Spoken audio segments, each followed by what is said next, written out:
సాయంత్రం 6:30 ఆది మధ్యాంతరహితుడైన స్వర్ణగిరి శ్రీ వెంకటేశ్వర స్వామి వారిని మాడ వీధులలో శోభాయమానంగా ఊరేగిస్తూ భక్తులు గోవిందనామ స్మరణలతో మేళతాళ మృదంగ మంగళధ్వనుల మధ్య శ్రీ స్వామివారి తిరువేది ఉత్సవ సేవను ఘనంగా నిర్వహించారు.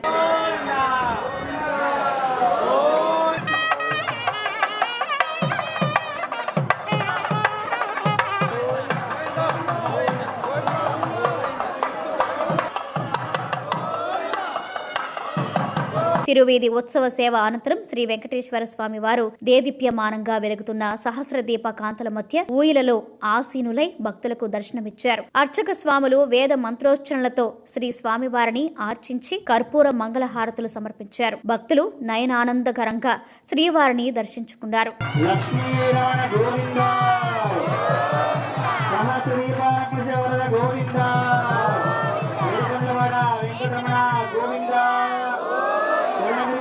గోవిందా